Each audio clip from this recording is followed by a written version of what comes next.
కాశీనాథ్ రెడ్డి గారు నమస్కారం. నమస్కారం అండి.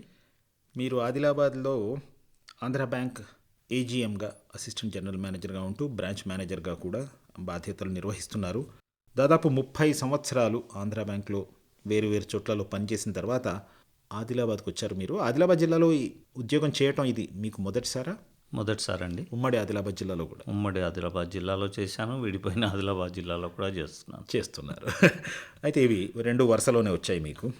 మీ బ్యాంకు జీవితపు అనుభవాలు, వేరు వేరు చోట్లలో మీరు చూసిన విషయాలు, సంగతులు, వీటి గురించి మాట్లాడే ముందు ఒకసారి మీ బాల్యానికి వెళ్దాం.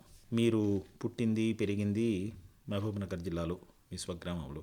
మీ గ్రామం గురించి, మీ కుటుంబం గురించి, ఎటువంటి వాతావరణంలో మీరు పెరిగారో దాని గురించి ముందు కొద్దిగా చెప్పండి. మాది పాలమూరు జిల్లా ధన్వాడ గ్రామం అండి. మాది ఉమ్మడి కుటుంబం, వ్యవసాయ కుటుంబం.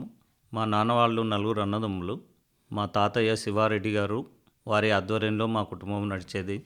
ఒక్క మాట మీద వ్యవసాయంతో పాటు మా కుటుంబానికి ఊర్లో పెద్ద కిరాణా షాప్ కూడా ఉండేది. ఆ షాప్ కారణంగా చాలామంది మా ఇళ్లలో పనిచేయడానికి వచ్చేవాళ్ళు. వాళ్ళకి అవసరానికి సామాన్లు కూడా ఇవ్వటం, వాళ్ళు మా దగ్గరికి మా అవసరాలు తీర్చేవాళ్ళు. ఆ విధంగా ఊరంతటితో బాగా సంబంధాలు ఉండేవి. ఉమ్మడి కుటుంబం అంటే ఎంత పెద్ద కుటుంబం? మేము మొత్తం పిల్లలము 15 మంది దాకా ఉండేవాళ్ళం అండి. మా కుటుంబం పిల్లలమే ఉండేవాళ్ళం. అది ఒక పెద్ద స్ట్రెంగ్త్ మాకు. పెద్దనాన్న చిన్నాన్న పిల్లలు కాకుండా మా మేనత్త పిల్లలు కూడా మా ఊర్లోనే మా దగ్గర ఉండి చదువుకునేవాళ్ళు. అంటే మీ తాతగారికి ఎంతమంది పిల్లలు? మా తాతగారికి 4 అబ్బాయిలు, 3 అమ్మాయిలు. సో మా మేనత్త పిల్లలు కూడా మా దగ్గరే ఉండేవాళ్ళు. కారణం వాళ్ళ ఊర్లలో స్కూల్ చదువులు అంతంత మాత్రంగా ఉండేవి కాబట్టి. మీ ఊర్లో ప్రభుత్వ పాఠశాల? మా ఊర్లో ప్రభుత్వ ఉన్నత పాఠశాల ఉండేది, ఇంకా 2 పాఠశాలలు కూడా ఉండేవి. మాది పెద్ద గ్రామము. అది ప్రస్తుతం మండల కేంద్రం కూడా. ఎప్పటి నుంచో మా తాలూకాలో అది ముఖ్యమైన గ్రామము. తాలూకాకు సమితి ప్రెసిడెంట్లు మా ఊరు నుంచే ఎన్నుకోబడేవాళ్ళు. చాలా 30-40 సంవత్సరాలు మా ఊరు నుంచే సమితి ప్రెసిడెంట్ ఉండేవారు. ఆ ప్రాంతం మీద రాజకీయ పెత్తనం బాగా ఉండేది, చేసిన ఊరు. సరే, 1-2 జ్ఞాపకాలు చెప్పండి. మీ ఉమ్మడి కుటుంబం జ్ఞాపకాలు. వ్యవసాయం పని కూడా కొంత చేశారా మీరు స్కూల్లో చదువుకుంటూ? మా తాతయ్య మమ్మల్ని చాలా డిసిప్లిన్గా పెంచారండి. మా నాన్నల ప్రభావం కంటే మా తాతయ్య ప్రభావమే మా జీవితం మీద ఎక్కువగా ఉంది. మేము భోజనం చేసే దగ్గర ఒకవేళ ఆ సమయంలో ఆయన వచ్చినట్టయితే ప్లేట్లో నుంచి ఒక్క మెతుకు కూడా కింద పడటం ఆయన సహించేవారు కాదు. సో చిన్నప్పటి నుంచే ఆహారాన్ని వేస్ట్ చేయకూడదు, దాన్ని జాగ్రత్తగా చూసుకోవాలి, అన్నం పరబ్రహ్మ స్వరూపం రా అని చెప్పేవారు. ఆయన గొప్పగా చదువుకోకపోయినా ఆయన ఉర్దూ మీడియంలో చదివారు. అయినప్పటికీ చాలా నిష్ఠతో బ్రతికేవారు ఆయన. దాన్ని మాకు కూడా అలవాటు చేశారు. అలానే ఉదయం సూర్యోదయానికి ముందే మమ్మల్ని నిద్రలేపేవాడు. అందరినీ కూడా చెర్లాకోలు తీసుకొని వచ్చి అందరినీ ఎవడైతే లేవకపోనో వాడిని కొట్టేవాడు కూడా. సమ్మర్ హాలిడేస్ వచ్చినప్పుడు మగపిల్లలందరినీ కూడా మమ్మల్ని వ్యవసాయం పనుల్లో పెట్టేవాడు. మాకు సుమారుగా 200 ఎకరాల పొలం ఉండేది. ఆ విధంగా వ్యవసాయ పనుల్లో మాకు ఒక పెద్ద జీతగాడిని ఇచ్చేసి మమ్మల్ని అందరినీ కూడా రేగళ్ళకు పంపించేవాడు. రేగడికి గుంటకలు కొట్టేవాళ్ళం మేము. గుంటకలు కొట్టడం ఆ రోజుల్లో సరదా మాకు. ఎందుకంటే దాని మీద కూర్చోవచ్చు, ఎద్దుల్ని అలిస్తే అవే వెళ్ళిపోయేవి అనమాట. ఒక పెద్ద జీతగాడు ఉండేవాడు. అప్పుడు ఏదైనా జరిగితే వాడు చూసుకునేవాడు. మా తాతయ్యకు ఒక గుర్రం ఉండేది. ఆయన పొలాలన్నీ కూడా ఒక 5-6 చోట్ల మాకు పొలాలు ఉండేవి. ఆ పొలాలన్నీ కూడా గుర్రం మీద తిరిగి ఆయన అజమాయిషి చేసేవారు.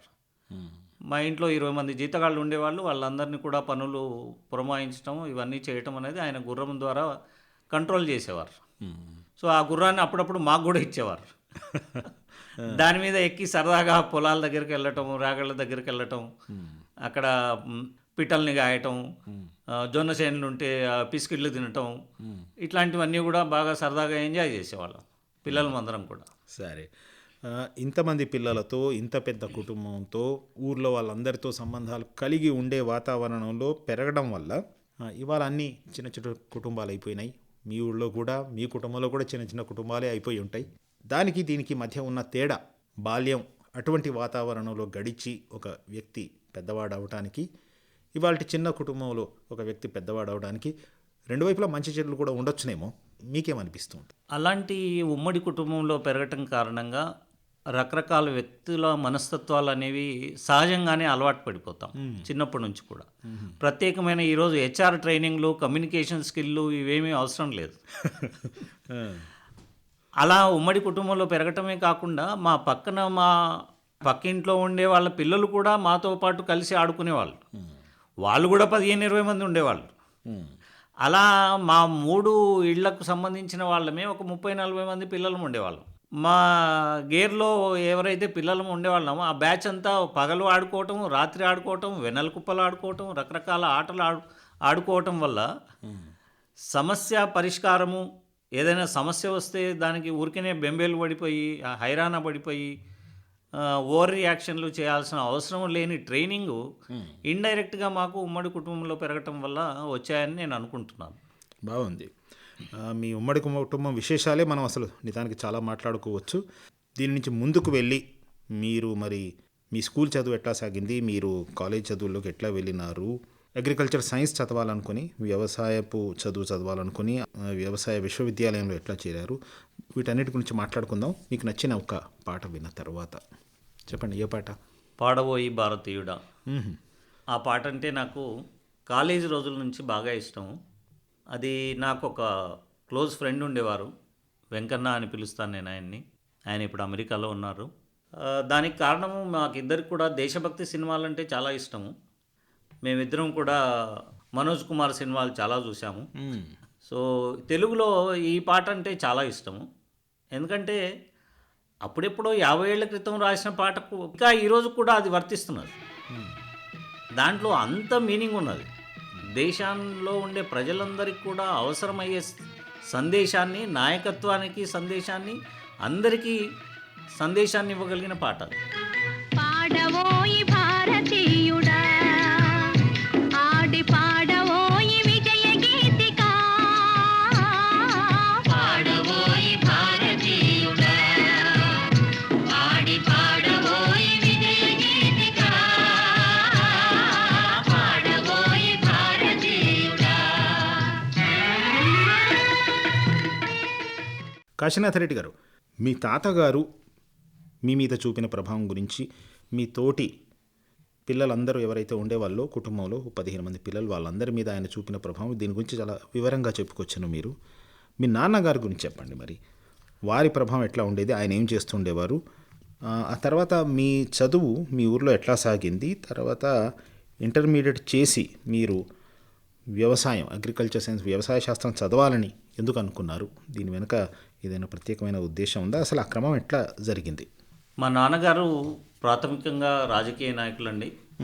వారు మా గ్రామానికి సుమారుగా 15-20 సంవత్సరాలు సర్పంచ్గా వ్యవహరించారు. ఆ తర్వాత లాండ్ మార్ట్గేజ్ బ్యాంకు కూడా 2 సార్లు అధ్యక్షులుగా పనిచేశారు. నారాయణపేట మార్కెట్ కమిటీ చైర్మన్గా 2 సార్లు పనిచేశారు. మరి పేరు? చిట్టెం వెంకటరెడ్డి గారు. వారు చిట్టెం నర్సిరెడ్డి ఎమ్మెల్యేగా పనిచేశారు మా ప్రాంతం నుంచి. ప్రస్తుతం కాంగ్రెస్ నాయకురాలు డీకే అరుణ వాళ్ళ నాన్నగారు. ఆ నర్సిరెడ్డి గారికి మా నాన్న రైట్ హ్యాండ్ లాంటి వారు. సో ఆయనతో పాటు రాజకీయాల్లో చాలా యాక్టివ్గా ఉండేవారు. దాని కారణంగా మా నాన్నగారితో వ్యక్తిగతంగా చిన్నప్పటి నుంచి కూడా మాకు పెద్ద సంబంధ బాంధవ్యాలు లేవు. ఎందుకంటే మేము నిద్రపోయిన తర్వాత ఆయన ఇంటికి వచ్చేవారు. ఓహో. మళ్ళీ ఆయన నిద్ర లేసే లోపల మేము స్కూల్కి వెళ్ళిపోయేవాళ్ళం. ఓహో. ఎప్పుడో 15 రోజులకు, నెల రోజులకు ఒకసారి ఆయన మాతో మాట్లాడేవారు. అది కూడా చదువు ఎట్లా సాగుతుంది అని ఒక ప్రశ్న అడిగేవారే తప్ప మేమేం చదువుతున్నామని కానీ, ఏ క్లాస్లో ఉన్నామని కానీ ఆయనకు పూర్తిగా వివరాలు తెలిసేవి కాదు. కానీ ఆ రోజుల్లో స్కూల్లో టీచర్లు ఈయనేదో సర్పంచ్ కొడుకని, లేకపోతే ఇంకేదో ఎమ్మెల్యే కొడుకని అలాంటి వివక్ష ఏం చూపించేవాళ్ళు కాదు. అవసరమైతే దండించేవాళ్ళు తప్పు చేసినట్టయితే. అలాంటి సంఘటన నాకు 9వ తరగతిలో జరిగింది. మా నాన్నకు క్లోజ్ ఫ్రెండ్ కూడా ఆయన బస్వరాజు గారని, మాకు సైన్స్ టీచరు. ఆయనకు నా మీద చాలా నమ్మకము, వీడు అన్నీ చదువుతాడు, బాగా మంచి ఇంటెలిజెన్స్ స్టూడెంట్ అని. ఆయన నన్ను క్లాస్కి ఒక ప్రశ్న వేశారు, ఎవరు చెప్పలేదు. నన్ను అడిగారు, నన్ను లేపారు, నువ్వు చెప్పు అన్నారు. నేను కూడా చెప్పలేకపోయాను. దగ్గరికి పిలిచి నన్ను చెంపపెట్టి ఒక్కటి గట్టిగా విసిరాడు. నా జీవితంలో దెబ్బలు తిన్నది టీచర్తో అదొక్కటే. నాకు ఇప్పటి వరకు బాగా గుర్తున్న విషయం అది. అంటే నా మీద ఎంత విశ్వాసం ఉంటే ఆయన ఎంత డిస్టర్బ్ అయిపోయారు, వీడు చెప్తాడనుకుంటే వీడు కూడా చెప్పలేదే అని ఆయన కొద్దిగా ఇన్సల్టింగ్గా ఫీల్ అయ్యి నన్ను ఆ విధంగా కొట్టారని ఆ రోజు నేను బాధపడ్డాను, కానీ ఈరోజు నాకు గర్వంగా ఉంది. సరే సరే, మీ నాన్నగారు మీకు ఏమి సమయం ఇవ్వటం లేదు అనే అభిప్రాయం మీకు బాగా ఉండేది, ఆ లోటు మీకు అనిపిస్తూ ఉండేది. తప్పకుండా నాకు బాగా వయసు వచ్చిన తర్వాత నేను మాత్రం మా నాన్నగారులాగా ఉండకూడదు నా భార్యతో అని అప్పుడే నిర్ణయం చేసుకున్నాను. ఓహో, మీ నాన్నగారి ప్రభావం ఇట్లా పడింది మీ మీద. సరే, అయితే మీరు ఇంటర్మీడియట్లో బైపీసీ తీసుకున్నారు, అంటే మెడిసిన్ చదవాలి, డాక్టర్ అవ్వాలి అని ఏమన్నా మీ నాన్నగారికి ఉండేదా ఇట్లా? మా నాన్నగారు నన్ను డాక్టర్ని చేయాలని చాలా తాపత్రయపడేవారు. ఎందువల్ల? ఎందుకంటే మా అన్నయ్యని అగ్రికల్చర్ చదివించాలి, నన్నేమో డాక్టర్ని చేయాలి, మా తమ్ముడిని ఇంజనీర్ చేయాలని ఆయనకు ఒక కల ఉండేది. ఆ స్కీమ్లో భాగంగానే నన్ను డాక్టర్ చేద్దాం అనుకున్నారు ఆయన. ఆ ఉద్దేశంతోనే ఇంటర్మీడియట్ చదువు తర్వాత హైదరాబాద్లో తీసుకొచ్చి వాళ్ళ మిత్రుడి దగ్గర నన్ను కోచింగ్ కొరకు, ఎంసెట్ కోచింగ్ కొరకు ఉంచారు కూడా. కానీ ఎంసెట్ కోచింగ్కి నేనేమి పెద్దగా కష్టపడలేదు. అప్పుడు నా ఇంటర్మీడియట్ క్లాస్మేట్ కూడా, వాడు కూడా హైదరాబాద్ రావటం, వాడు కోచింగ్లో చేరటం, ఈలోపు నేను ఒకసారి అది జీవితంలో అది కూడా ఒక టర్నింగ్ పాయింట్. ఉస్మానియా మెడికల్ కాలేజ్కి వెళ్ళాను హాస్టల్కి. మా ఊరికి సంబంధించిన ఒక రామ్మోహన్ అనే ఒక ఆయన 3rd ఇయర్లో ఉన్నారు అప్పటికి ఎంబీబీఎస్లో. ఆయన నన్ను అడిగారు, ఏం చేద్దాం అనుకుంటున్నావు అని. ఎంబీబీఎస్కి ప్రిపేర్ అవుతున్నాను అన్నాను. అప్పుడు ఆయన నా మార్కులు చూసి, నీకు బీఎస్సీ అగ్రికల్చరు వెటర్నరీ కాలేజీలో అడ్మిషన్ వస్తుంది, ఈ ఎంబీబీఎస్ ఏం చదువుతావు, ఇది ఎప్పటికి అవుతుందో తెలియదు అన్నారు. ఆ మాట నా మీద చాలా ప్రభావం చూపించింది. నేను ఆ రోజు నుంచి ఎంబీబీఎస్కి చదవటం మానేశాను. మా మిత్రుడితో కలిసి సిటీలో ఉన్న అన్ని థియేటర్లు కూడా చూడటం జరిగింది. సినిమాలు చూస్తూ కాలక్షేపం చేయటం జరిగింది. పాపం మా నాన్నగారు నేను ఎంసెటర్ బయటికి వచ్చినప్పుడు ఆయన గేట్ దగ్గర నిల్చొని ఉన్నారు. ఎట్లా రాసావు ఎగ్జామ్ అన్నారు. ఎగ్జామ్ కూడా బాగానే రాశాను నేను, కానీ సీట్ రాలేదనుకోండి. మరి వ్యవసాయ విశ్వవిద్యాలయంలో చేరడం ఎట్లా జరిగింది? వ్యవసాయ విశ్వవిద్యాలయంలో నా ఇంటర్మీడియట్ మార్కుల ఆధారంగానే అప్పుడు అడ్మిషన్ ఇచ్చేవారు. అప్పుడు ఎంట్రన్స్ టెస్ట్ ఉండేది కాదు? ఇంకా లేదండి, ఓన్లీ ఎంబీబీఎస్కు అండ్ బీటెక్ మాత్రమే ఎంట్రన్స్ ఉండేది. ఇంటర్మీడియట్ మార్కుల ఆధారంగానే మాకు అడ్మిషన్ ఇచ్చారు. మీరు ఈ పని చేసినప్పుడు మరి మీ నాన్నగారు ఏమనుకున్నారు? తెలియదు, ఆయన ఎప్పుడు నాతో మళ్ళీ చర్చ చేయలేదు. ఇష్టపూర్వకంగానే మీరు ఈ వ్యవసాయ శాస్త్రం చదువుదాము, ఇందులో డిగ్రీ వ్యవసాయ శాస్త్రంలో చదువుదామని చేరాను. చేరినప్పుడు అప్పుడు ఎమర్జెన్సీ ఉంది. ఎమర్జెన్సీ కారణంగా కొద్దిగా ర్యాగింగ్ కూడా తక్కువగా ఉంది. కానీ మా సీనియర్లు నన్ను హాస్టల్లో వాళ్ళ రూమ్లకు తీసుకెళ్ళి చక్కగానే ర్యాగింగ్ చేశారు. అంటే ఫిజికల్గా చేయలేదు, కానీ ప్రశ్నల పరంపరతో నన్ను ఇబ్బంది పెట్టారు. కానీ ఆ తర్వాత వాళ్ళందరూ కూడా చాలా క్లోజ్ ఫ్రెండ్స్ అయ్యారు. నెక్స్ట్ 4 years కూడా వాళ్ళతో చాలా అన్నదమ్ముల్లాగా మెలిగాం. కాశీనాథ్ రెడ్డి గారు, తర్వాత విషయాలు మాట్లాడే ముందు ఒక పాట వినిపించాలి ఇప్పుడు మీరు. మౌనంగా ఎదగమని మొక్క నీకు చెబుతుంది అనే పాట ఈ మధ్యకాలంలో వచ్చిన వాటిల్లో నాకు చాలా బాగా నచ్చింది. ఆ సినిమాలో విజువల్లీ హ్యాండిక్యాప్డ్ పర్సన్స్కి సంబంధించి ఈ పాటని వాడటం జరిగింది.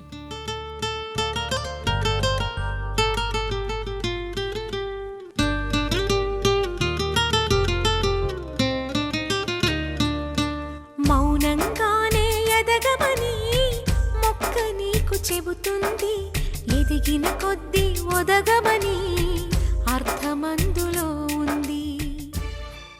చెప్పండి కాశీనాథ్ రెడ్డి గారు. సో వ్యవసాయ కళాశాలలో అప్పుడు ఎమర్జెన్సీ కారణంగా, ఎమర్జెన్సీ ఉందనే విషయం కూడా నాకు తెలియదు హైదరాబాద్ వచ్చేదాకా. ఎక్కడో రాజేంద్ర నగర్లో ప్రతి శనివారం కూడా మమ్మల్ని అక్కడికి తీసుకెళ్లేవాళ్ళు మా సీనియర్లు. దేవాలయానికి వెళ్ళొద్దాం రా అని తీసుకెళ్లేవాళ్ళు. అక్కడ మీటింగ్ జరిగేది. సో అది ఎమర్జెన్సీకి వ్యతిరేకమా అనుకూలమా అనేది నాకు తెలిసేది కాదు. తర్వాత అనుకున్నాను, ఇది ఎమర్జెన్సీకి వ్యతిరేకంగా ఉద్యమం నడుస్తుంది, దాంట్లో మేము కూడా మాకు తెలియకుండా భాగం పంచుకున్నామని అనుకున్నాం. అంతగా పెద్దగా రాజకీయాల మీద మీకు ఆసక్తి ఉండేది కాదు? ఆసక్తి ఉండేది కాదు. సరే, అయితే బీఎస్సీ అగ్రికల్చర్ చేస్తున్నప్పుడు మీకు మార్కులు వగైరా ఎట్లా ఉండేవి? చాలా చక్కగా వచ్చేవా? బీఎస్సీ అగ్రికల్చర్లో నేను టాప్ 10%లో ఉండేవాడిని. విద్యార్థి రాజకీయాల్లో యాక్టివ్గా పార్టిసిపేట్ చేసేవాడిని. అఖిల భారతీయ విద్యార్థి పరిషత్లో మేము సభ్యులుగా ఉండి యాక్టివ్గా ఉండేవాళ్ళం. అక్కడ ఉన్న 4 సంవత్సరాలు కూడా విద్యార్థి రాజకీయాల్లో యాక్టివ్గా ఉండటం కారణంగా నాకు పీజీ ఎంట్రన్స్లో సీట్ వచ్చినా కూడా రాజేంద్ర నగర్లో ఇవ్వకుండా నన్ను తిరుపతిలో వేశారు. ఎందుకో ఈ యాక్టివ్ ఎక్కువగా స్టూడెంట్ ఉద్యమాలు చేసేస్తుంటాడు పాలిటిక్స్లో ఈయన. ఉద్యమాలు చేస్తుంటారు అనే ఉద్దేశంతో తీసుకెళ్ళి నన్నొక్కడినే మా బ్యాచ్లో నన్నొక్కడినే తిరుపతిలో వేశారు. అది కూడా నాకు మంచి జరిగింది. ఎందుకంటే హైదరాబాద్లో ఉన్నప్పుడు కమ్యూనిస్టులతో అప్పుడప్పుడు తగువులు జరిగేవి, టెన్షన్ ఉండేది. లైఫ్ ఏంటి ఇలా అయిపోయింది, టెన్షన్తో ఉంటున్నామని అప్పుడప్పుడు అనిపిస్తూ ఉండేది. తిరుపతిలో వేయటం వల్ల లైఫ్ మళ్ళీ నార్మల్ అయిపోయింది. అక్కడ కొత్త సర్కిల్ ఏర్పడింది. బట్ ఆర్ఎస్ఎస్తో సంబంధం అనేది కంటిన్యూ అయింది తిరుపతిలో కూడా. మా కాలేజీలో సత్యనారాయణ గారు అని ఆర్టిస్ట్ ఉండేవారు. ఆయన ఆర్ఎస్ఎస్లో అప్పుడు యాక్టివ్. సో ఆయన కారణంగా ఆర్ఎస్ఎస్ యాక్టివిటీ అనేది అక్కడ కంటిన్యూ అయింది. సరే, ఈ రకంగా మీ చదువు రాజకీయాలతో పాటు రాజకీయాలు సమాంతరంగా నడుపుకుంటూ చదువును కూడా చేశారు, పీజీ కూడా పూర్తి చేశారు. పీజీలో నేను అనుకున్న సబ్జెక్ట్ రాలేదండి. నేను యాక్చువల్గా ఎక్స్టెన్షన్ ఎడ్యుకేషన్ అనే సబ్జెక్టు ఫస్ట్ ప్రిఫరెన్స్ రాశాను. సెకండ్ ప్రిఫరెన్స్ నేను ఇప్పుడు ఏదైతే చేశానో హార్టికల్చరు, దానికి సెకండ్ ప్రిఫరెన్స్గా రాశాను. సరే, పోస్ట్ గ్రాడ్యుయేషన్ కూడా చేసిన తర్వాత అగ్రికల్చర్లో మీరు మరి వ్యవసాయ శాఖలో ఒక వ్యవసాయ అధికారిగానో లేకపోతే యూనివర్సిటీలో వ్యవసాయం చెప్పే లెక్చరర్గాను లేక మరో చోట ఏదో పరిశోధకుడిగానో వెళ్లకుండా ఈ బ్యాంక్ ఉద్యోగంలో ఎట్లా పడ్డారు మీరు? బ్యాంకులు రెండవసారి జాతీయకరణ 1980లో చేశారండి. చేసిన తర్వాత అప్పుడు బ్యాంకుల్లో చాలా విస్తృతంగా రిక్రూట్మెంట్ జరిగింది. 1980 నుంచి 87 మధ్యలో అనేక వేల మందిని బ్యాంకుల్లో తీసుకోవటం జరిగింది. ముఖ్యంగా అగ్రికల్చర్ బ్యాక్గ్రౌండ్ ఉన్న అగ్రికల్చర్ బీఎస్సీ చదివిన వాళ్ళని ఫీల్డ్ ఆఫీసర్స్గా, రూరల్ డెవలప్మెంట్ ఆఫీసర్స్గా రిక్రూట్మెంట్ చేయటం జరిగింది. సో దాంట్లో భాగంగానే నా మిత్రులందరూ కూడా, నా క్లోజ్ ఫ్రెండ్స్ అందరూ కూడా బ్యాంకులో చేరిపోయారు. నేను ఉద్యోగం చేయాలి అని నిర్ణయించుకున్న తర్వాత మళ్ళీ యూనివర్సిటీకి వెళ్ళాను. అక్కడ నా జూనియర్స్తో వాళ్ళతో పాటు హాస్టల్లో ఉండి రోజుకు 15 గంటలు బ్యాంక్ ఎగ్జామ్స్కు ప్రిపేర్ అయ్యి వాళ్ళతో పాటు నేను మళ్ళీ ఆల్ ఇండియా కాంపిటీషన్లో బ్యాంక్ ఎగ్జామ్స్లో ఉత్తీర్ణులయ్యాను. 3 బ్యాంకుల్లో నాకు పోస్టింగ్ వచ్చింది కూడా. దాంట్లో భాగంగానే ఆంధ్ర బ్యాంక్లో కూడా ఉద్యోగం వచ్చింది. బాగుంది. ఆ తర్వాత అప్పటి నుంచి 30 సంవత్సరాలుగా బ్యాంకు ఉద్యోగం చేస్తూ ఉన్నారు. మీ బ్యాంకు జీవితపు అనుభవాలను కూడా మనం మాట్లాడుకుందాం మీకు నచ్చిన మరొక పాట విన్న తర్వాత. హే మాలిక్ తెరే బందే హే దో ఆంకే 12 హాత్ అనే సినిమాలో ఈ పాట నాకు చాలా బాగా నచ్చింది. మానవుడు అంటే భగవంతుడి కృప లేకపోతే ఏ విధంగా ఉండగలడు, అన్నీ ఆయన్నే చూసుకుంటాడు అనే సందేశము. ఎందుకంటే ఆ సినిమా మొత్తం కూడా హీరో 12 మంది గజ దొంగలను తీసుకొని వచ్చి వాళ్ళని సంస్కారం చేస్తాడు, వాళ్ళని మనుషులుగా మార్చే ప్రయత్నం చేస్తాడు.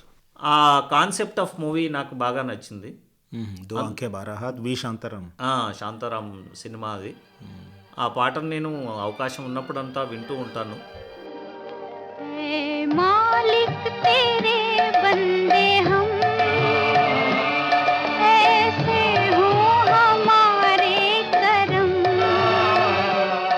नीकी पर चले और बदी से टले ताकि हंसते हुए निकले दम है मालिक तेरे बंदे हम. కాశీనాథ్ రెడ్డి గారు, మీరు 1987లో కదా బ్యాంకు ఉద్యోగంలో చేరారు. అవునండి.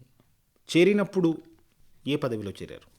నేను ఆంధ్ర బ్యాంక్లో రూరల్ డెవలప్మెంట్ ఆఫీసర్గా, అంటే గ్రామీణ అభివృద్ధి అధికారిగా చేరారు. గ్రామీణ అభివృద్ధి అధికారిగా ఆ పదవిలో లేక ఆ బాధ్యతలు ఎంతకాలం నిర్వహించారు? సుమారుగా 11 సంవత్సరాలు ఆ బాధ్యతలో ఉన్నాను. ఆ తర్వాత బ్రాంచ్ మేనేజర్గా బాధ్యతలు నిర్వహిస్తూ ఒక 16 సంవత్సరాలుగా మీరు బ్యాంకులో పనిచేస్తూ ఉన్నారు. ఈ మొత్తం క్రమంలో దాదాపు ఎన్ని ఊళ్ళు చూసుంటారు? 15-16 ఊర్లు చూశానండి. తెలంగాణలో ఒక ఖమ్మం జిల్లా తప్ప మిగతా అన్ని జిల్లాల్లో పనిచేశాను నేను. జాయిన్ అవ్వటం మాత్రం ఈస్ట్ గోదావరిలో ఉప్పల్గుప్తం అనే ఒక చిన్న కుగ్రామంలో జాయిన్ అయ్యాను. మా ఆవిడ నేను ఆర్టీసీ బస్సులో ఒక గోని సంచిలో స్టవ్, 2 ప్లేట్లు అవి వేసుకొని వెళ్ళాము పల్లెటూరుకి. పల్లెటూరుకి. అవును. ఒక్కసారిగా అక్కడి పల్లెటూళ్ళకి మీరు అంటే తిరుపతిలో మీరు చదువుకున్నారు కానీ గోదావరి జిల్లాలు చూసి ఉండారు అంతకుముందు. ఎప్పుడూ చూడలేదండి. ఎట్లా ఉండింది ఆ అనుభవం? నేను ఉద్యోగం నాకు ఆంధ్ర బ్యాంక్లో ఉద్యోగం వచ్చిన తర్వాత అప్పటికే మా మిత్రులు మా హెడ్ ఆఫీస్లో కొంతమంది పనిచేస్తున్నారండి. నేను హైదరాబాద్, తెలంగాణ చూశాను, తిరుపతి, రాయలసీమ చూశాను కాబట్టి ఉద్యోగం నాకు ఎలా అయినా ప్రయత్నం చేసి 2 గోదావరి జిల్లాల్లో ఏదో గోదావరి జిల్లాలో నాకు పోస్టింగ్ ఇప్పించమని నేనే అడిగాను. ఆ, ఆ. ఎందుకంటే ఆ డెల్టా ప్రాంతము, వ్యవసాయము, అక్కడ ఉండే జీవన శైలి ఇవన్నీ దగ్గర నుంచి చూడాలనే కోరిక నాకు ఎప్పటి నుంచో ఉండింది. ఆ కారణంగా నాకు మా వాళ్ళు అప్పుడు రాజమండ్రి రీజన్లోకి వచ్చేది, ఆ ప్రాంతం ఈస్ట్ గోదావరి, అక్కడ పోస్టింగ్ ఇచ్చారు. చాలా ఉత్సాహంగా వెళ్ళాను కూడా నేను. వాస్తవానికి మాకు అంత ముందే 1 year ముందు పెళ్ళయింది. బట్ ఇదే యాక్చువల్ హనీమూన్గా మేము ఎంజాయ్ చేసాము. ఆ ఊర్లో 10 మాసాలు ఉన్నాము. ఆ 10 మాసాలు కూడా మాకు అక్కడ ఒక రాజుల ఇంట్లో వసతి ఉండింది. మా ఆవిడ్ని ఆ రాజుల గారి భార్య కన్న కూతురులాగా చూసుకునేది. ఎంత ప్రేమతో చూసుకునేవాళ్ళు వాళ్ళు. ఇప్పుడు ఆ వాతావరణం లేదనుకోండి. ఆ. తర్వాత ఇంకా ఏ ఏ ప్రాంతాల్లో ఉద్యోగాలు చేసినారు? ఈస్ట్ గోదావరిలో 4 ఏళ్ళు చేసిన తర్వాత మా అమ్మాయి పుట్టబోతుంది అని తెలిసి నేను రిక్వెస్ట్ పెట్టుకున్నాను. అప్పుడు మహబూబ్నగర్ జిల్లాలో కొత్తకోట బ్రాంచ్లో నాకు పోస్టింగ్ ఇచ్చారు. అక్కడికి వచ్చిన తర్వాత మా అమ్మాయి వైష్ణవి పుట్టింది. ఆ తర్వాత అక్కడే 4 ఏళ్ళు చేసిన తర్వాత వనపర్తి బ్రాంచ్లో చేశాను 3 ఏళ్ళు. అక్కడ నుంచి కిలా గన్పూర్ అని మహబూబ్నగర్ జిల్లాలోనే ఉంది, ఒక పల్లెటూరులో బ్రాంచ్. అక్కడ మేనేజర్గా వెళ్ళాను ఫస్ట్ టైం నేను. ఈ సుదీర్ఘ ఉద్యోగ జీవితంలో మీకు చాలా ఆసక్తికరమైన అనుభవాలు కలిగి ఉంటాయి, మంచివి కలిగి ఉంటాయి, కొన్ని ఇబ్బందికరమైనవి కూడా కలిగి ఉంటాయేమో తెలియదు. ఒక్కసారి ఇట్లా వెనక్కి తిరిగి చూసుకుంటే ఈ 30 ఏళ్ల ఉద్యోగ జీవితాన్ని మీకు గుర్తొస్తున్న ఏవైనా 1-2 సంఘటనలు మాతో పంచుకోకూడదు? నేను కొత్తకోటలో పనిచేసేప్పుడు రాములమ్మ అని ఒక వెదురు బుట్టలు అల్లే లేడీ ఉండేదండి. ఆమె నేను 1990లో అక్కడికి వెళ్ళినప్పుడు ఆమెకు లోన్ 1000 రూపాయలు ఉండేది అప్పుడు. అలాంటి వ్యక్తి నేను ఇప్పటివరకు చాలా చోట్ల రైతుల మీటింగ్లో కానీ, రికవరీకి వెళ్ళినప్పుడు మీటింగుల్లో కానీ ఆమె గురించి చాలాసార్లు చెప్పాను. ఆ రాములమ్మ భర్త తాగుబోతు, ఈమెకు 3 పిల్లలు. కానీ ఆమె కష్టపడి బ్యాంకుకి 5వ తారీఖున డబ్బులు కట్టాలంటే 5వ తారీఖున వాయిదా కట్టేది. అంత సిన్సియారిటీ ఉండేది. ఆమెకు చదువు రాదు, కేవలం వేలిముద్ర మనిషి. బట్ చాలా సిన్సియర్గా బ్యాంకు లోన్ రీపేమెంట్ చేసేది. నేను ఆ బ్రాంచ్లోంచి బయటపడే నాటికి ఆమెకి 25,000 లోన్ ఇచ్చి వచ్చాను నేను, ఆమె మీద ఉండే విశ్వాసంతో. ఆ తర్వాత తెలుసుకున్నాను నేను, ఆమె ఒక అబ్బాయి ఇంజనీర్ అయ్యాడు, ఇంకొక అబ్బాయి మెడిసిన్ చదివాడు. ఇప్పుడు ఆ చక్కటి ఇల్లు కట్టుకొని ఉంటుంది ఆమె. సో డబ్బులు ఉన్నవాళ్లే బ్యాంకుల్లో వ్యవహారం చేస్తారని కాదు, డబ్బు లేని వ్యక్తులకే బ్యాంకు యొక్క అవసరం ఉంది. బ్యాంకును సక్రమంగా వాడుకున్నట్టయితే మీ జీవితం రాములమ్మలాగా మారిపోతుంది, పాజిటివ్గా ఆలోచన చేయండి అని నేను చాలామందికి చెప్తుంటాను. చాలా చక్కటి కథ ఉదాహరణ ఇచ్చినారు. సో వాస్తవానికి అంతేనండి. డబ్బున్నవాడు ఎక్కడైనా వెళ్ళి అప్పు తెచ్చుకోగలడని, ఏ బ్యాంకులో అయినా తన పరపతిని ఉపయోగించి డబ్బులు తెచ్చుకోగలడు. బట్ డబ్బు లేని వాళ్ళు, పరపతి లేని వాళ్ళే బ్యాంకులో రీపేమెంట్ సరిగ్గా చేసినట్టయితే వాళ్లకు బ్యాంకు పిలిచి అప్పిస్తుంది. వాళ్ళ అవసరాలు మేమే గుర్తించి, నువ్వు ఎందుకు ట్రాక్టర్ తీసుకోకూడదు, ఇంకా 2 గేదెలు ఎందుకు కొనుక్కోకూడదని రైతులకు అడిగి ఇచ్చిన రైతులు చాలామంది ఉన్నారు నా సర్వీసులో. వాళ్ళందరితో కూడా ఇప్పటికీ నాకు సంబంధాలు ఉన్నాయండి. ఆ సంబంధాలు ఎంత గట్టిగా ఉన్నాయంటే 28 ఏళ్ల తర్వాత మా అమ్మాయి పెళ్లి చేస్తే నేను పనిచేసిన అన్ని బ్రాంచ్ల నుంచి కూడా నా రైతు ఖాతాదారులు మా అమ్మాయి పెళ్లికి వచ్చారు. ఓ, చాలా గొప్ప విషయం. వాళ్ళందరితో ఇప్పుడు కూడా వాళ్ళు ఫోన్ చేస్తుంటారండి. సార్ మా అబ్బాయి ఇంటర్మీడియట్ అయిపోయింది, రోజు కొంతమందితో అయినా మీరు మాట్లాడుతూ ఉంటారు, వాడిని ఏ కాలేజీలో చేర్పియాలి, లేదా నేను పలానా తోట వేద్దాం అనుకుంటున్నాను, దానికి వసతులు ఏముంటాయి, బ్యాంక్ లోన్ ఎలా తీసుకోవాలి, ఇలాంటి సలహాల కోసం నాకు ఇంకా ఫోన్లు చేసే కస్టమర్లు ఇంకా ఉన్నారు. నేను ఎప్పుడో 20 ఏళ్ల క్రితం పనిచేసిన బ్రాంచ్లో. బాగుంది. అంత నమ్మకాన్ని అక్కడి ఖాతాదారుల్లో, అక్కడి ప్రజల్లో, వాళ్ళలో మీరు సృష్టించగలిగారు, అంత నమ్మకం ఇవ్వగలిగారు. ఈ నమ్మకం ఇవ్వడం అంటే మీకు కొంత బ్యాంక్ సహాయం చేస్తుంది, మీకు ధన సహాయం, లోన్ ఇప్పిస్తాము బ్యాంకు నుంచి, దీని నుంచి మీరు ఏదైనా పని చేసుకోవచ్చు, మీ పరిస్థితుల్ని బాగు చేసుకోవచ్చు అనే నమ్మకం కలిగించడం ఒకటి, దానికి సరిపడేలా బ్యాంకు నుంచి డబ్బు ఇప్పించగలగడం ఒకటి, కానీ ఆ నమ్మకాన్ని కొనసాగించేలా చేయటం, ఇంత సామర్థ్యం ఎదుటి వ్యక్తులతో వాళ్ళ మంచి చెడులతో, వాళ్ళ భవితవ్యంతో, వాళ్ళ సంక్షేమంతో పెట్టుకోగలగటం, ఈ లక్షణం మీకు ఎట్లా వచ్చింది? ఒకటి, నేను వ్యవసాయ కుటుంబంలో పుట్టడం, అంటే మీ చిన్నప్పటి ప్రభావం మా ఏమైనా ఉందా చిన్నప్పటి ప్రభావం. అని ఒక చిన్న అడగబోతున్నా. ఎగ్జాంపుల్ చెప్తా. మా తాతగారు మాకు 20 మంది జీతగాళ్ళు ఉన్నప్పుడు వాళ్ళు పొలాలకు పని మీద వెళ్తే ఈయన 10 గంటల వరకు గుర్రం మీద వాళ్ళకు టీ తీసుకొచ్చేవాళ్ళండి. జీతగాళ్ళు పాపం ప్రొద్దున్నే తెల్లవారుజాము లేచిపోయారు కాబట్టి వాళ్ళకి ఇబ్బంది కలగకూడదని ఆయన టీ, బిస్కెట్లు అవన్నీ తీసుకొని వచ్చి జీతగాళ్ళకి ఇచ్చి వాళ్ళు తిన్న తర్వాత మళ్ళీ అక్కడ నుంచి వెళ్ళిపోయేవాళ్ళు.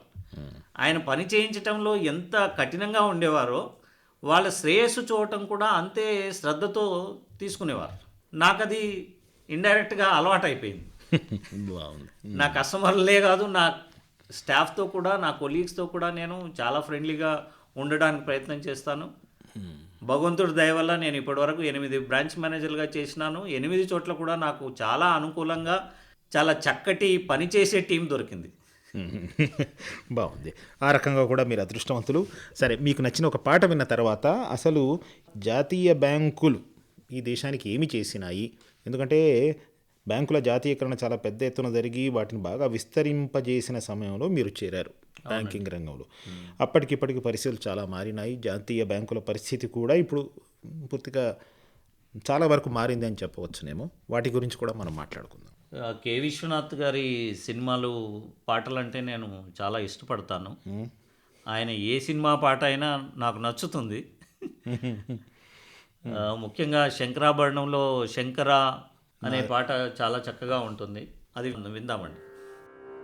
శంకరా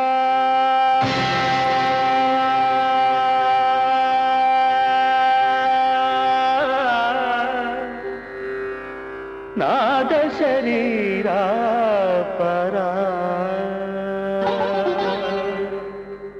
వేద విహారా జీవేశ్వరా శంకరా నాద శరీరా పరా వేద విహారా. మీరు 30 సంవత్సరాల నుంచి ఒక జాతీయ బ్యాంకులో పనిచేస్తున్నారు కాబట్టి మిమ్మల్ని 1-2 విషయాలు అడుగుదామని అనిపిస్తున్నది కాశీనాథ్ రెడ్డి గారు. 1987-88లో మీరు ఆంధ్ర బ్యాంకులో చేరే నాటికి ఒక 10-15 సంవత్సరాలు గడిచింది భారతదేశంలో ప్రైవేటు బ్యాంకులను జాతీయకరణం చేసి. ఆ సమయానికి ఇప్పటికే 10-15 సంవత్సరాల క్రితమో ఇంకా ముందో ఈ దేశంలో బ్యాంకుల జాతీయకరణం జరిగింది. బ్యాంకింగ్ రంగం అంతా ఒక రకంగా ప్రభుత్వం అధీనంలోకి వచ్చింది. ఆ తర్వాత కూడా మరికొన్ని బ్యాంకులను జాతీయకరణం చేశారు. ఈ రకంగా కేవలం వ్యాపార దృష్టితో అప్పులు ఇచ్చి వడ్డీల మీద ఆదాయం సంపాదించుకునే పద్ధతులు ఏవైతే బ్యాంకులు పనిచేస్తూ ఉంటాయో వాటిని అలా కాకుండా దేశ అభివృద్ధి క్రమంలో భాగస్వాములుగా చేయాలని, అట్టడుగు వర్గాలను ముఖ్యంగా పైకి తీసుకురావడానికి వాళ్లకు ఉపాధి కల్పించి వాళ్లకు వృత్తిలో వాళ్ళు ఎంచుకున్న వృత్తిలో పైకి రావడానికి సహకరించేలా బ్యాంకులు పనిచేయాలి అని అనేక రకాలుగా వాటి మీద చాలా పెద్ద బాధ్యతలు మోపడం జరిగింది ఈ దేశంలో. ఇలాంటి ప్రయోగం ఈ స్థాయిలో ప్రపంచంలో మరే దేశంలో కూడా జరగలేదేమో. అయితే అప్పటికి ఇప్పటికీ మారిన పరిస్థితులు చూస్తే ఈ జాతీయ బ్యాంకింగ్ రంగం ఎలా ఉంది? వీటి మీద ప్రజలకు మంచి అభిప్రాయము ఉంది. ఇవి అంత సమర్థవంతంగా పనిచేయడం లేదు, ఇక్కడ ఈ బ్యాంకులకు వెళ్తే ఏ పని త్వరగా కాదు అనే అభిప్రాయం కూడా చాలామందిలో ఉంది. వెనక్కి తిరిగి ఇవాళటి పరిస్థితిని కూడా ఒక మదింపు వేస్తే వీటన్నిటి గురించి మీకేమనిపిస్తున్నది? బ్యాంకులు జాతీయకరణం చేసిన తర్వాత అంతకుముందు కేవలం డబ్బున్న వాళ్ళే బ్యాంకుల్లోకి వచ్చి వాటి వసతులను ఉపయోగించుకునేవారు. జాతీయకరణ తర్వాత కామన్ మ్యాన్ కూడా బ్యాంకు సర్వీసెస్ అనేవి అందుబాటులోకి వచ్చాయి. అవి విస్తృతంగా పెరగడానికి కొంతకాలం పట్టినప్పటికీ 1992లో ఆర్థిక సరళీకరణ విధానం ఏదైతే అప్పటి ప్రభుత్వం ఇంప్లిమెంట్ చేసిందో దాని తర్వాత ప్రైవేట్ బ్యాంకులు కొత్తవి రావటం బ్యాంకింగ్ రంగంలోకి, ఇది సమూలమైన మార్పులు, ఆలోచన విధానంలో మార్పుకు కారణమైనాయండి. ప్రైవేట్ బ్యాంకులు ఎప్పుడైతే వచ్చాయో ఈ బ్యాంకులు గవర్నమెంట్ బ్యాంకులు అంతకుముందు ఇంకో గవర్నమెంట్ డిపార్ట్మెంట్ లాగానే పనిచేసేవి. ఖాతాదారుడికి నేనేదో బ్యాంకు ఉద్యోగస్తుడు, నేను వాడికి పెద్ద ఫేవర్ చేస్తున్నాను కస్టమర్కి అని అనుకునేవాళ్ళు. ఏది వారి సేవింగ్స్ డబ్బులు వారికి ఇవ్వడానికే నేను సర్వీస్ చేస్తున్నాను, సాక్రిఫైస్ చేస్తున్నాను అని అనుకునేవాడు బ్యాంకు ఉద్యోగస్తుడు. ఆ పరిస్థితిలో నుంచి ఈరోజు ప్రైవేట్ బ్యాంకులకు ధీటుగా గవర్నమెంట్ బ్యాంకులు కూడా సర్వీస్ని ఇవ్వగలుగుతున్నాయి. అయితే చాలాసార్లు మనం ఒక పాయింట్ మిస్ అవుతాం, ఏంటంటే సర్వీస్ని ప్రైవేట్ బ్యాంకులతో పోల్చుకుంటున్నారు. ప్రైవేట్ బ్యాంకులో కేవలం డబ్బున్న వాళ్ళే వెళ్తున్నారండి. 99% చదువుకున్న వాళ్ళే వెళ్తున్నారు.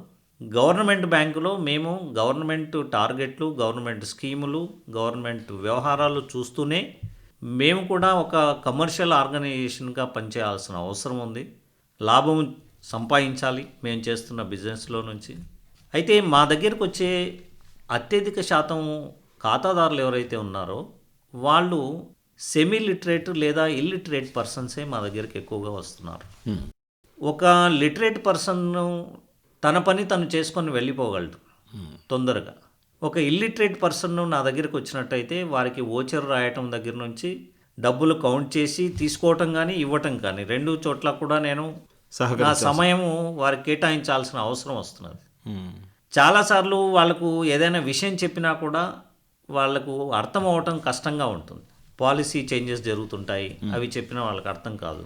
సో ఈ ప్రాసెస్లో ఏంటంటే మా దగ్గర ఒక కస్టమర్ లోపలికి ఎంటర్ అయ్యి బయటికి పోవడానికి టైం ఎక్కువ పడుతుంది. రెండవది, గవర్నమెంటు అనేక స్కీముల్ని గత 15 ఏళ్లుగా బ్యాంకుల ద్వారా ఇంప్లిమెంట్ చేస్తున్నది.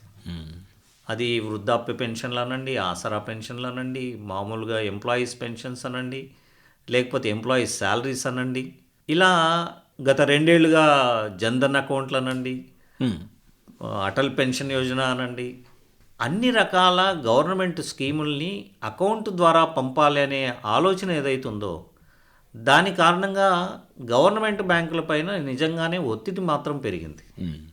ఆ ఒత్తిడి చాలా పెరిగింది. దానికి తగినంతగా ఇన్ఫ్రాస్ట్రక్చర్ పెరగటం అనేది ఆ స్పీడ్లో జరగటం లేదు. అంటే ఉద్యోగస్తుల సంఖ్య కానీ ఇతర సౌకర్యాలు కానీ అంతగా పెరగటం లేదు. అందువల్ల పని ఒత్తిడి బాగా పెరిగింది. సేవలు అందించడం మీద కూడా అది కొంత ప్రభావం చూపిస్తుంది. దీన్ని ప్రజలందరూ అర్థం చేసుకోవాలి అని చెప్తున్నారు మీరు. అవునండి. సరే, కాశీనాథ్ రెడ్డి గారు, మీకు నచ్చిన మరో పాట విన్న తర్వాత మళ్ళీ మాట్లాడుకుందాం. ఆవారాహం. మీరు వినిపిస్తున్న పాటల ధోరణి చూస్తూ ఉంటే అసలు మీ బాల్యం కంటే ముందే, మీరు పుట్టకముందే వచ్చిన సినిమా పాటల మీద కూడా మీకు చాలా ఆసక్తిగా ఉన్నట్టుంది. ఏమిటి దీని వెనక కారణం? పాత సినిమాలు, ముఖేష్ రాజ్ కపూర్ కాంబినేషన్లో వచ్చిన పాటలు అంటే చాలా నాకు ఇష్టము. రాజ్ కపూర్ సినిమాలు చాలా చూశాను. అలానే మనోజ్ కుమార్ సినిమాలు అంటే కూడా ఇష్టం. దేశభక్తికి సంబంధించిన సినిమాలు ఉంటాయి కాబట్టి. అవి మీ బాల్యంలో వచ్చాయి. సో కాలేజీ రోజుల్లో మేము, నా మిత్రుడు వెంకన్న, నేను ఎప్పుడు పాత తెలుగు సినిమాలు కానీ పాత హిందీ సినిమాలు కానీ చూడడానికి వెళ్ళేవాళ్ళం. ఇప్పుడు థియేటర్లో వాటిని కూడా బాగా చేసేవాళ్ళు. మార్నింగ్ షోస్ వచ్చేవండి అప్పుడు. మార్నింగ్ షోస్లో పాత సినిమాలు వచ్చాయి. కాబట్టి అంతకు ముందు తరం చూసిన సినిమాలతో కూడా మనం సంబంధం పెట్టుకోవడానికి వీలయ్యేది. రాజ్ కపూర్ చిత్రం ఆవారా నుంచి మీకు నచ్చిన ఈ పాట.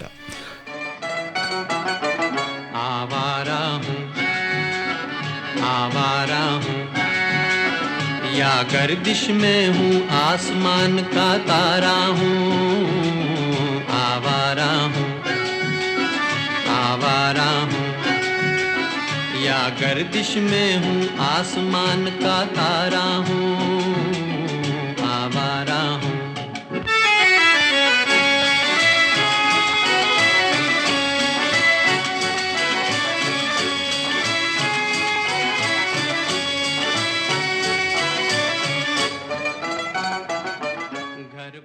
ఆదిలాబాద్ ఆంధ్ర బ్యాంక్కి మీరు అసిస్టెంట్ జనరల్ మేనేజర్గా, బ్రాంచ్ మేనేజర్గా కూడా ఇప్పుడు పనిచేస్తూ దాదాపు 7 నెలలు అయినట్టుంది కదా కాశీనాథ్ రెడ్డి గారు.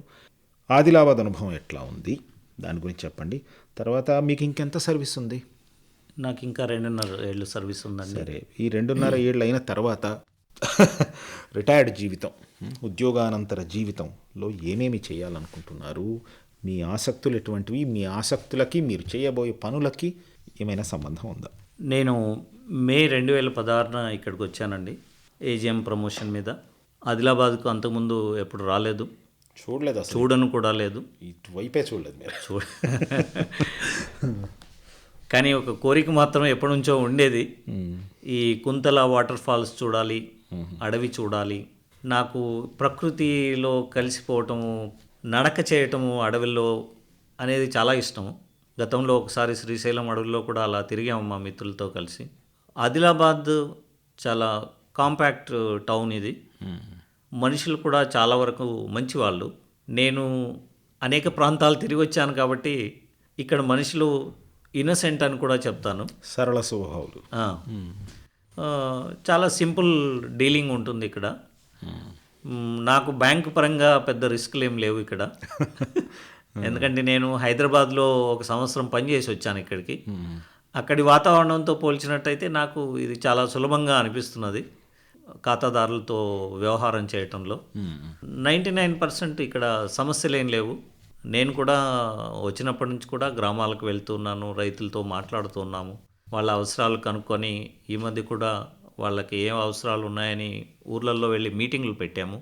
మీ గేదెలు కావాలా, లేకపోతే ట్రాక్టర్లు కావాలా, ఇంకేమైనా అవసరాలు ఉన్నాయా తెలియచేయండి అని. ఆ ప్రయత్నంలో ఉన్నాను నేను. ఇక్కడ ఉన్నంత పీరియడ్లో నేను ఎక్కువ గ్రామాలకు ప్రయాణం చేయాలనే కోరిక నాకు. ఇక్కడ ఉండే రైతాంగంలో ఉండే సమస్యలు కానీ, వాళ్ళ వ్యవసాయంలో మార్పులు తీసుకురావాల్సిన అవసరం ఉన్నది ఇక్కడ వ్యవసాయదారులందరూ కూడా కేవలం పత్తి పంట పైన ఆధారపడి ఉంటున్నారు. అది అంత మంచిది కాదు. దాంట్లో వాళ్ళు పత్తిని వదిలిపెట్టాల్సిన అవసరం లేదు, బట్ కొంత భాగాన్ని తోటలకు మళ్లించాల్సిన అవసరం ఉన్నది.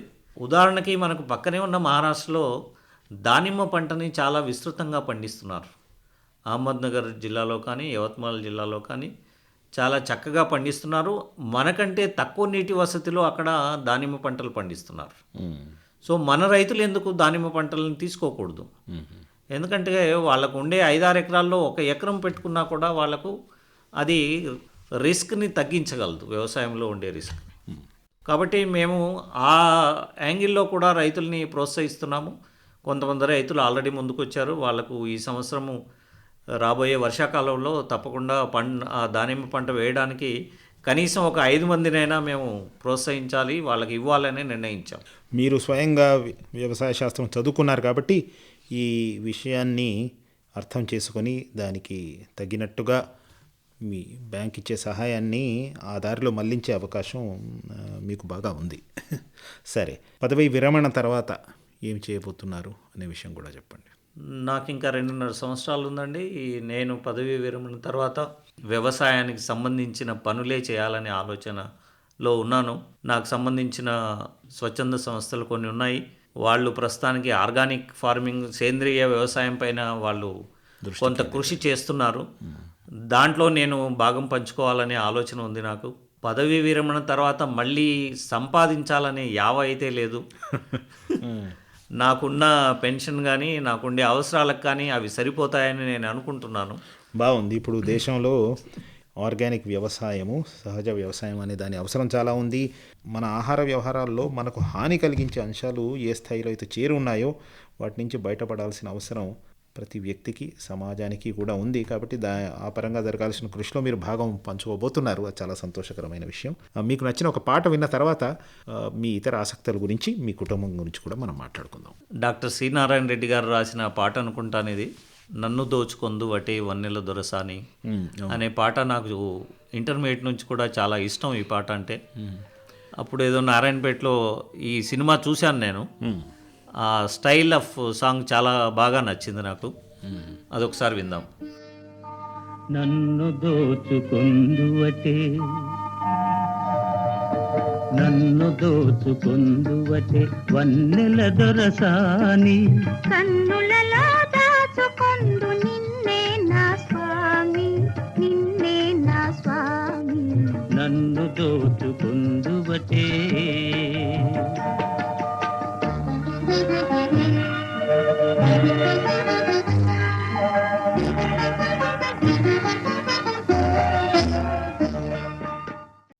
నన్ను దోచుకొందువటే మీకు చిన్నప్పటి నుంచి, మీరు యవ్వనావస్థలోకి వచ్చినప్పటి నుంచి మీకు నచ్చిన పాట కదా కాశీనాథ్ రెడ్డి గారు. మిమ్మల్ని దోచుకున్న ఆ సుందరి ఎవరు? ఈ ఇప్పుడు మీ శ్రీమతి గారి ముందు కూడా ఈ పాట మీరు ఏమైనా పాడుతూ ఉంటారా? నన్ను దోచుకుందు అటే వన్నెల దొరసాని అనేది ఆ పాట స్టైల్ నాకు బాగా నచ్చింది. నేను పెరిగిన వాతావరణం కారణంగా నాకు సుమారుగా నేను పీజీ అయిపోయినంత వరకు కూడా నాకు పలానా వాళ్ళు నా మనసు దోచుకున్నారనే సందర్భం ఏం లేదు. ఎందుకంటే ఆ దృష్టికోణం ఆ ఉండేది. దృష్టికోణం ఉండేది కాదు. కాలేజీ రోజుల్లో అలాంటి పరిస్థితి ఆ పాటకు అన్వయించుకునే పరిస్థితి ఏం కలగలేదు. అయితే మా ఆవిడని నేను మొట్టమొదటి పెళ్లి చూపది నేను పెళ్లి చేసుకోవాలనుకుని మా ఇంట్లో చెప్పిన తర్వాత మా వాళ్ళు వాస్తవంగా మా నాన్న క్లోజ్ ఫ్రెండ్ ఒక ఆయన ఉండేవారు, నరసింహారెడ్డి గారని. ఆయన లెక్చరర్గా చేసేవారు. నేను ఇంటర్మీడియట్ డిగ్రీ చదువుతున్న సమయంలో 1-2 సందర్భాల్లో వాళ్ళిద్దరూ మాట్లాడుకుంటున్నప్పుడు విన్నాను. వాళ్ళకు ఒక అమ్మాయి ఉండేది. ఆ అమ్మాయిని నేను చేసుకుంటాను, నా అల్లుడిని చేసుకుంటానని ఆయన 1-2 సార్లు అనేవారు నరసింహారెడ్డి గారు. సో ఆ అమ్మాయి నేను పెళ్లి చేసుకునే అనే ఆలోచన వచ్చే టైంకి ఆమె కూడా పీజీ అయిపోయింది. నేను ఒకసారి మా ఇంట్లో అన్నాను, ఇలా నరసింహారెడ్డి గారి మామయ్య వాళ్ళ అమ్మాయి ఉంది కదా, ఆ అమ్మాయిని అడుగుతారా చూడండి అన్నాను నేను. సో మా వాళ్ళు అడిగారు, బట్ వాళ్ళు అంత తొందరగా రిప్లై ఇవ్వలేదు. సరే వాళ్ళకు వేరే ఆలోచనలు ఉన్నాయేమో అనే ఉద్దేశంతో మళ్ళీ వేరే సంబంధం గురించి చూడటం మొదలెట్టారు మా నాన్నగారు. ఎందుకంటే మధ్యలో నేను ఒక 4 ఏళ్ళు వాళ్ళకు దొరకకుండా వెళ్ళిపోయాను. మళ్ళీ వెళ్ళిపోతాడేమో అనే భయంతో తొందరపడి సంబంధం చూశారు. ఇప్పుడు మా శ్రీమతి విజయలక్ష్మి గారు, వారు ఈద్గాన్పల్లి అని బాలానగర్ మండల్, ఆ గ్రామానికి సంబంధించిన కుటుంబం నుంచి వచ్చారు. అయితే మా శ్రీమతి వాళ్ళ ఇంటి పక్కన ఈ కంసాలి వాళ్ళు ఉంటారు. ఆ కంసాలి వాళ్ళకు సంబంధించిన కూతురు మా ఊరికి ఇవ్వబడింది. ఆయన ఎవరో కాదు, నేను హై స్కూల్లో ఉన్నప్పుడు మాకు మ్యాథ్స్ టీచరు.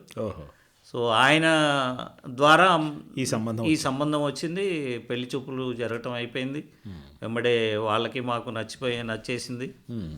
సో చెప్పండి, అయితే మీ శ్రీమతి గారు మీకు అండగా ఎలా ఉంటూ వస్తున్నారు? అయితే పెళ్లి చూపుల్లో అప్పటికి నేను కొద్దిగా రాడికల్గా ఆలోచన చేశానేమో తెలియదు నాకు.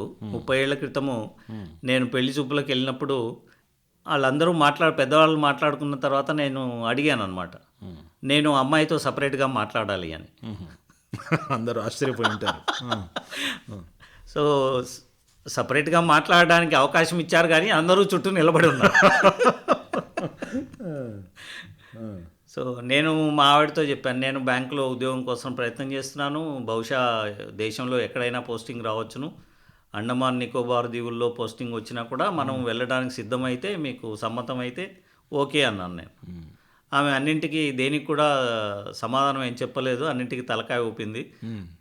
కాబట్టి దాన్ని ఎస్గానే భావించేసి ముందుకెళ్ళారు.